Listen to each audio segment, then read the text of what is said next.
नमस्कार फ्रेंड्स, मैं हूं आपके साथ Kapil Sahu. Life science by Kapil Sahu classes में आपका स्वागत है।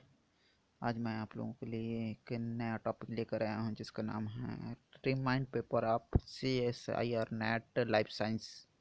तो इस टॉपिक को हम लोग आज देखेंगे। तो friends, exam schedule and paper name आज हम लोग लाइफ साइंस सब्जेक्ट का देखेंगे, जिसके अंतर्गत अगर देखें तो 3 घंटे का जो एग्ज़ाम होता है लाइफ साइंस इंक्लूड रहता है। उसी के अंतर्गत 3 पार्ट में यह बटा होता है, part A, part B, part C. Part A जो है चाहे मैथ्स वाले हो, चाहे साइंस वाले हो, चाहे कॉमर्स वाले हो, चाहे किसी भी स्ट्रीम वाले हो, इनका जो पार्ट ए का जो शेड्यूल है वो सेम रहता है। 20 क्वेश्चन रहते हैं उसमें, कुछ मैथ्स, कुछ क्वांटिटेटिव एबिलिटी, कुछ जनरल एप्टीट्यूड के क्वेश्चन रहते हैं।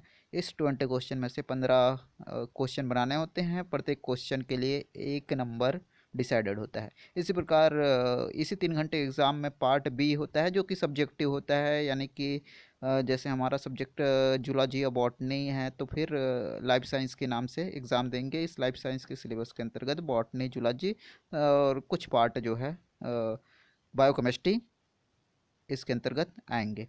तो पार्ट बी में 50 क्वेश्चन दिए रहेंगे, जिसमें से 35 क्वेश्चन सॉल्व करने रहेंगे। प्रत्येक क्वेश्चन के लिए 2 मार्क्स डिसाइड रहेंगे और ये सब्जेक्टिव होता है। इसी प्रकार पार्ट सी भी सब्जेक्टिव होता है। ये क्वालिटेटिव एबिलिटी को टेस्ट करने वाला क्वेश्चन रहता है।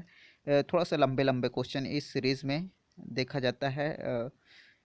इस पार्ट सी सेक्शन में अगर देखें तो टोटल 75 क्वेश्चन रहते हैं, जिसमें से केवल 25 क्वेश्चन ही सॉल्व करने रहते हैं। प्रत्येक क्वेश्चन के पीछे 4 नंबर इसमें होते हैं। माइनस मार्किंग भी प्रत्येक सीरीज में होता है। अगर पार्ट ए का माइनस मार्किंग अगर देखें तो 50% जो है माइनस मार्किंग रहता है। इसके अलावा पार्ट बी में से अगर माइनस मार्किंग देखें तो 2 नंबर का क्वेश्चन है तो 1 नंबर उसमें कट जाता है। इसी प्रकार पार्ट सी का माइनस मार्किंग भी होता है, जिसमें 25% माइनस मार्किंग रखा गया है।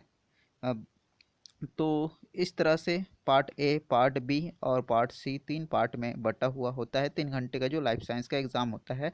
इस लाइफ साइंस के एग्ज़ाम का जो पार्ट ए का जो कॉमन पेपर है उसका सिलेबस का भी फिर डिस्कशन करेंगे। पार्ट जो बी एंड सी के अंतर्गत जो पेपर का नाम है वो हम लोग आज देख लेते हैं।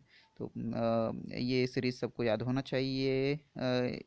वैसे याद होगा भी, तो रिमाइंड के नज़रिए से मैं ये पेपर का नाम फिर से दोहरा दे रहा हूँ। फर्स्ट पेपर जिसका नाम है molecules and their interaction relevant to biology, ये जो है बायोकेमिस्ट्री का पार्ट है।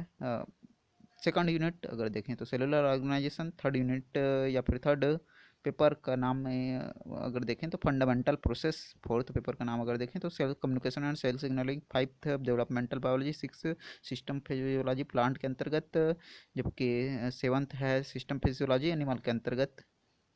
इसी प्रकार आठवां पेपर का नाम है इनहेरिटेंस बायोलॉजी, इसके अंतर्गत मेंडेलियन लॉ इत्यादि देखा जाता है।